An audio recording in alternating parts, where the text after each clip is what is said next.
Storytellers Campfire radio shows are heard in over 100 countries around the world.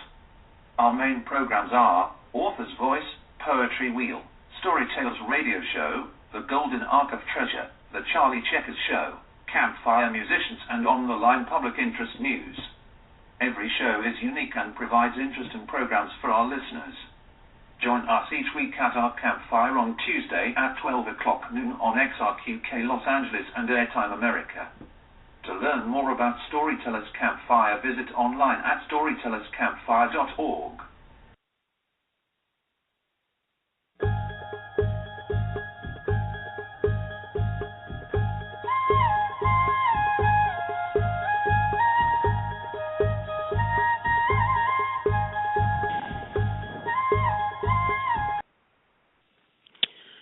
Good evening, and welcome to Storytellers Campfire radio program.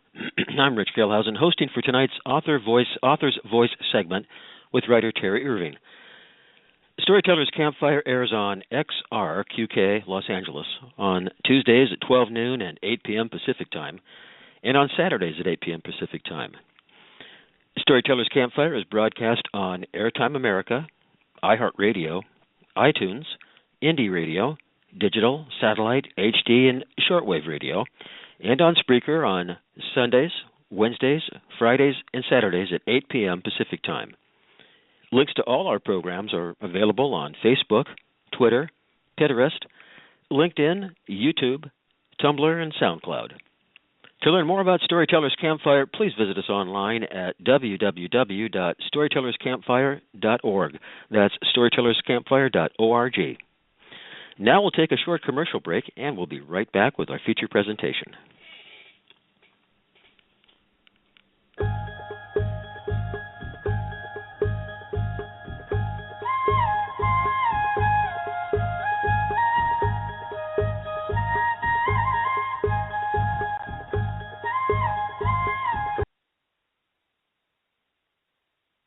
Hi, this is Jennifer Coolidge.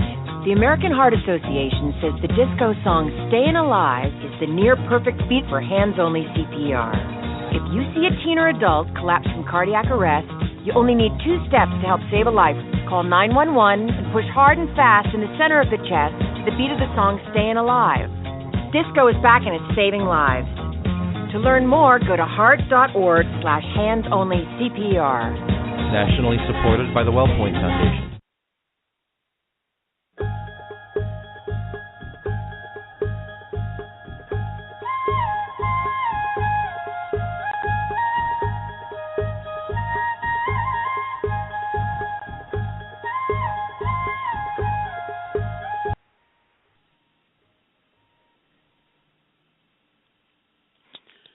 Welcome back to Storytellers Campfire in Progress.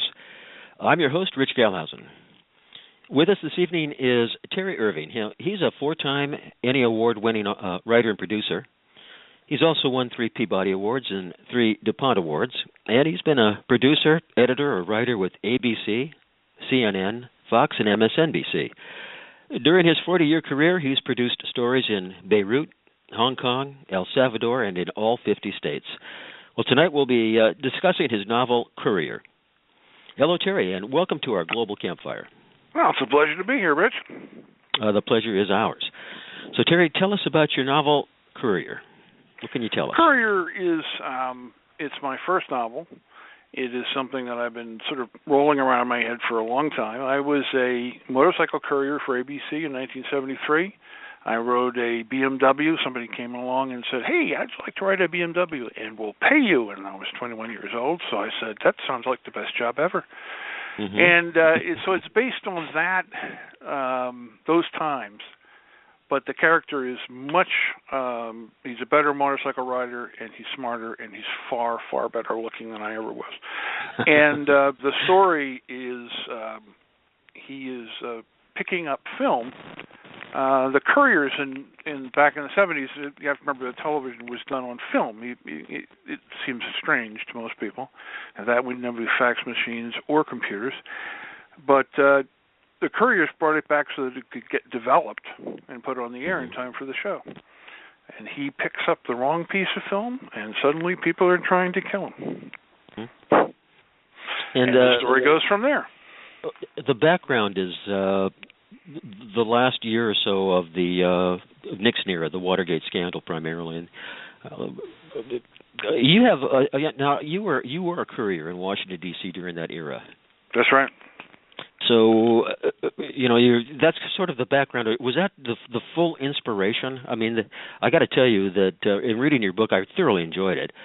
And the portions of the book where the protagonist Rick Putnam is riding that motorcycle. I mean, it was kind of like riding a roller coaster. I could actually feel it in my stomach while I was reading. But well, most of those turns, most of those moments are things that I remember too. I mean, it's how can you not write something that is so thoroughly embedded in your head that 40 years later you can still remember what it felt like. You probably remember the scene where he's trying to stop to avoid the guy running the light in front of him. Well, that was me, and that was exactly what it felt like, blow for blow. I mean, it's still there. It's tucked back in the memories, and you just have to sort of reach for it and go get it. I should tell the audience that Courier is an adult book. It has adult themes, but I know we've selected, or you actually have selected a reading from the book, and I think you told me it was just going to be, you were simply going to read chapter 1. How do you feel about that? Would you do that for us? I will do it for you, but I won't read all of chapter 1 because I timed it, and we'll take up the rest of your show. But I'm going to read a portion of it. Okay. This describes the two major characters, the first one being a killer, the second one being the courier. A specialist in the restoration of silence began his latest assignment. In a quiet Virginia suburb, his black Chevy Impala was parked against the curb on Fairfield Street, some 50 feet from where Fairfield met Fairmont in the T intersection. Taking off his hat to lower his profile, he sat perfectly still and watched the single-story brick colonial straight ahead of him, the perfectly white shutters and clipped shrubbery indicating a precise, even obsessive owner.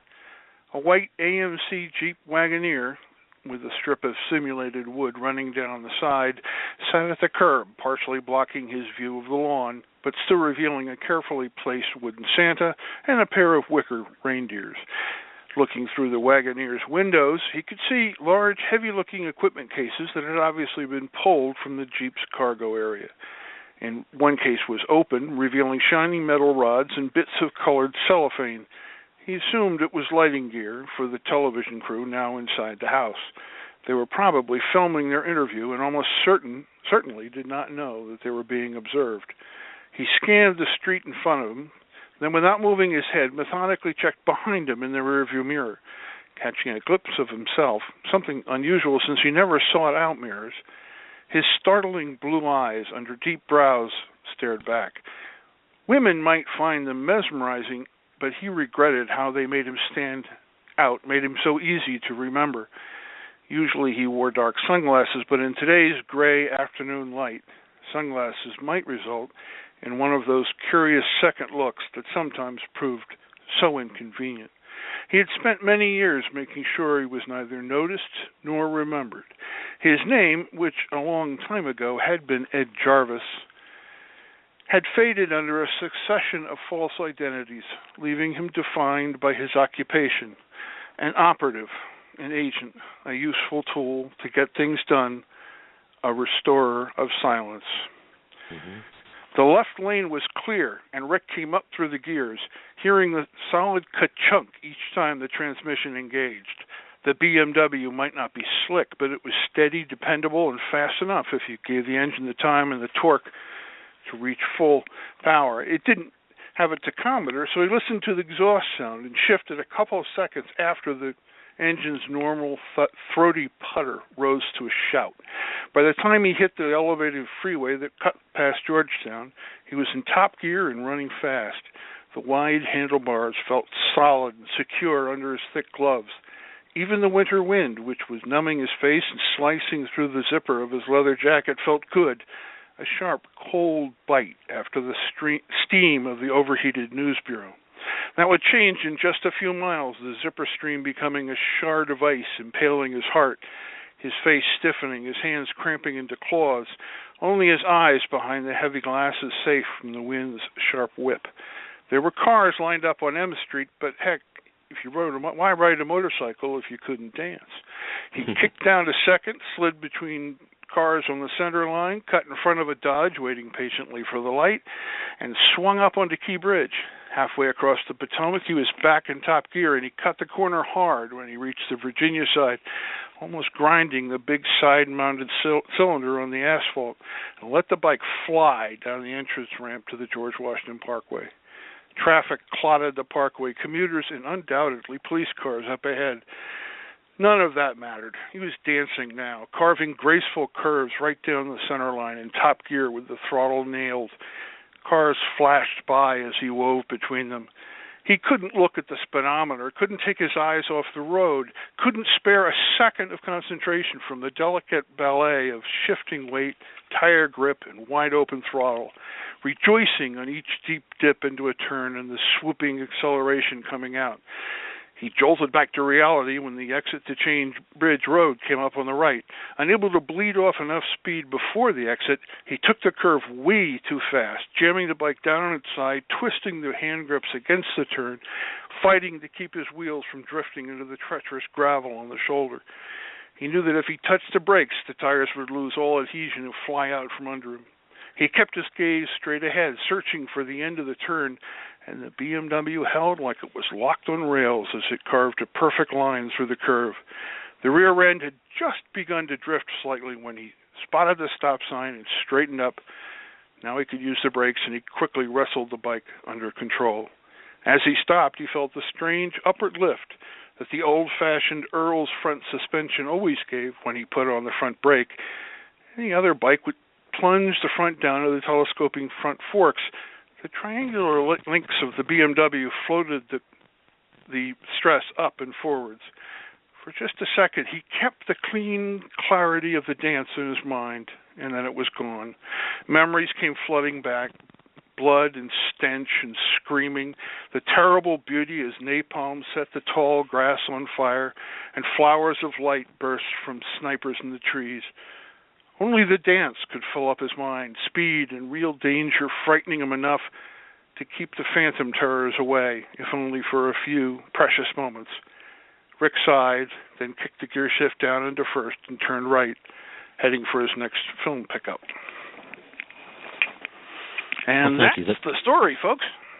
That was well done. Thanks, Terry. I've never read it before.